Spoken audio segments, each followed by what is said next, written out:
George W. Bush had to deal with this. Barack Obama had to deal with this repeatedly. Joe Biden had to deal with this. They didn't scream and yell and say we weren't going to listen to federal district court judges. Supreme Court blocked me from relieving student debt. They didn't stop me. So far, I've relieved student debt from nearly 5 million Americans.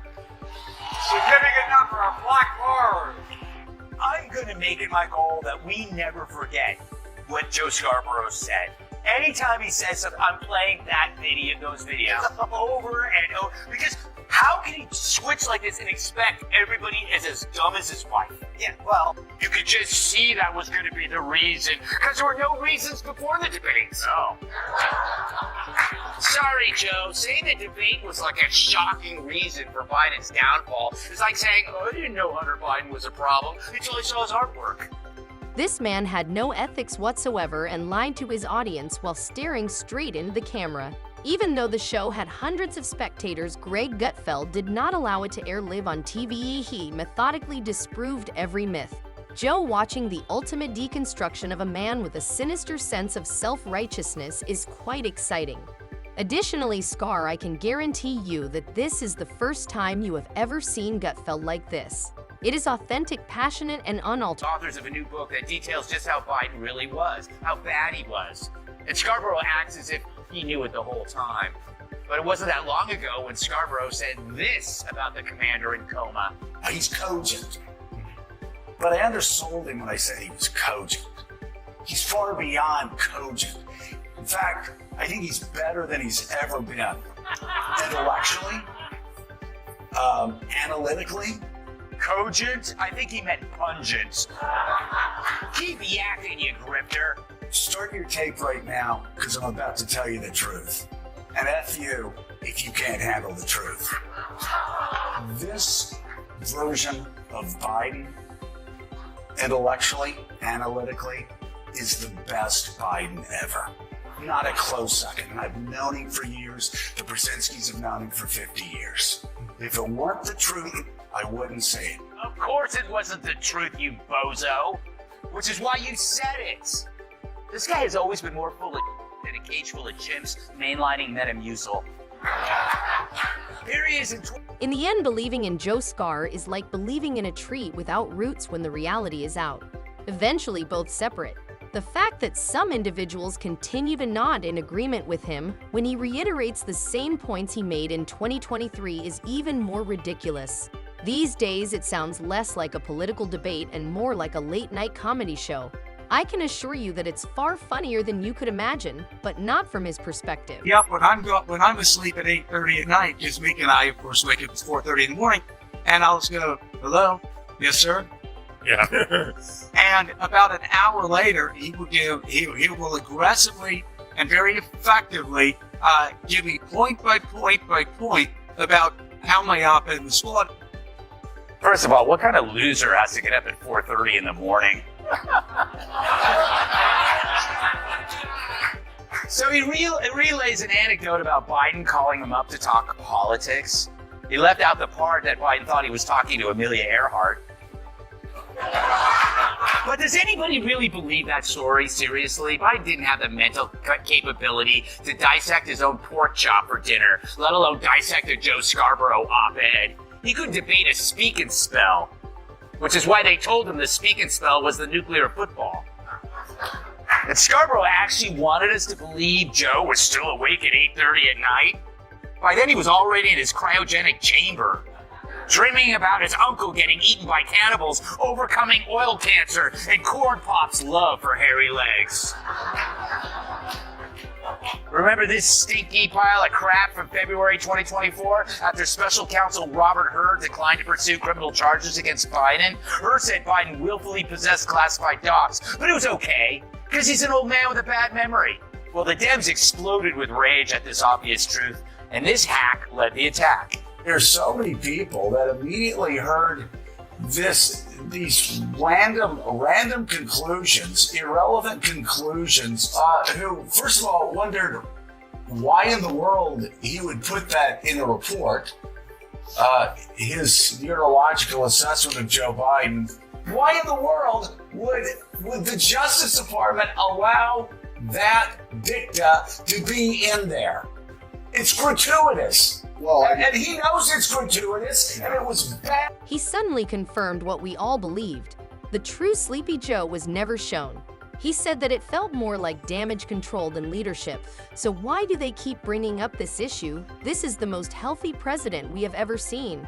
He's intelligent. Yes, everything is fine. This is just another example of the Democrats' ongoing efforts to change history to further their own goals. Since they lack moral convictions, they follow trends, change headlines, and rewrite stories whenever they start to go in a different direction. Son, born in 1991, has a slight form of autism called Asperger's. But it seems, and again, when I was practicing law, and also when I was in Congress, parents would constantly come to me and they'd bring me videotapes of their children, and they were all around the age of my son or younger. The generation Something happened in 1989. Exactly. The generation, what happened was the vaccine schedule was increased. We went up from receiving about 10 vaccines in our generation to these kids received 24 vaccines. And they all had this thimerosal and this mercury, and nobody bothered to do an analysis of what the cumulative impact of all that mercury was doing to kids. As it turns out, we are injecting our children with 400 times the amount of mercury that FDA or EPA considers safe. A child on his first day that he's born is injected with a hepatitis B shot. Under EPA guidelines, he would have to be 275 pounds to safely absorb that shot. And yet we're just constantly pumping our kids with these vaccines. Right, and what happened was that in 1988, 1 in every 2,500 American children had autism. Today, 1 in every 166 children have autism, and plus 1 in 6 children have other kinds of learning disorders, other kinds of neurological disorders, speech delay, language disorders, ADD, hyperactivity, that all seem to be connected, that are all connected, the science shows are all connected to autism. You know, Bobby, when we've on aerosol, you and I could debate 1,000 different issues, whether it's Terry Schiavo or the environment. I think we'd agree on the environment. But in this case, you've got the federal government coming in saying, well, there's no good science. And of course, in politics, science always gets diluted.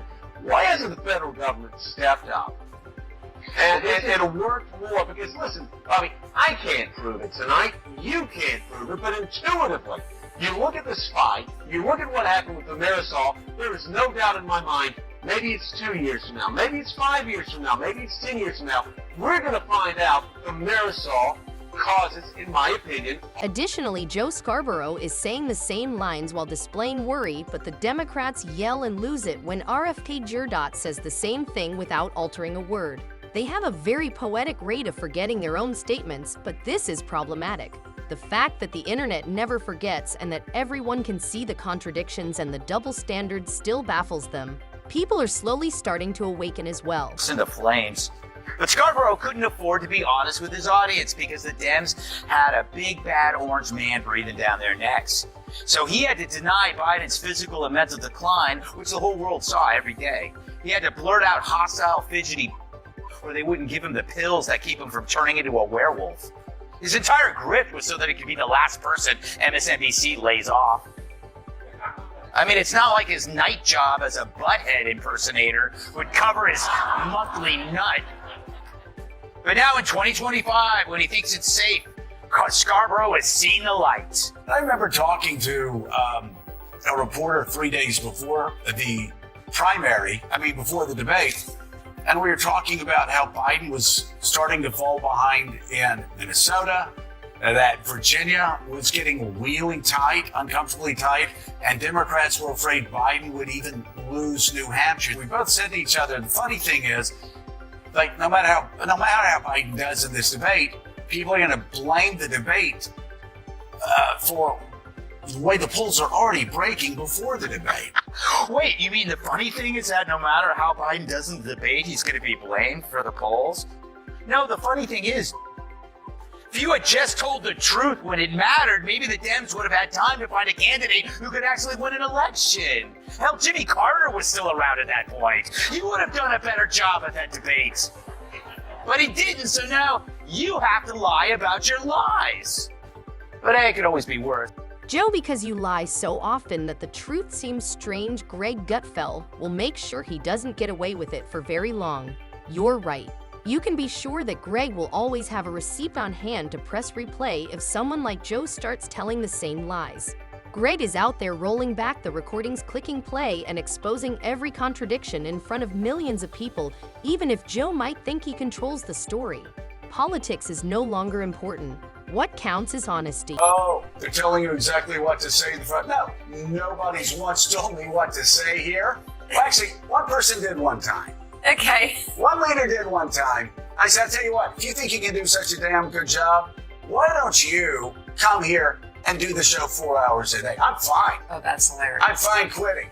But I'm going to do my show. I'll do my show the way I want to do my show. I'm going to make it my goal that we never forget what Joe Scarborough said. Anytime he says something, I'm playing those videos over and over. Because how can he switch like this and expect everybody is as dumb as his wife? Yeah, well. And even now, that assertion is still entirely accurate. Individuals like Joe Scarborough are just spitting when they look directly at the camera and pretend that we didn't notice what was obviously there. Because control becomes total and the truth becomes negotiable at that point, the drama makes me think of 1984. However, we have ears, eyes, and receipts today. Therefore, truth always catches up with them regardless of how certain or arrogant they are in their lies. Please leave your comments below. Additionally, remember to like and subscribe if you believe in the truth.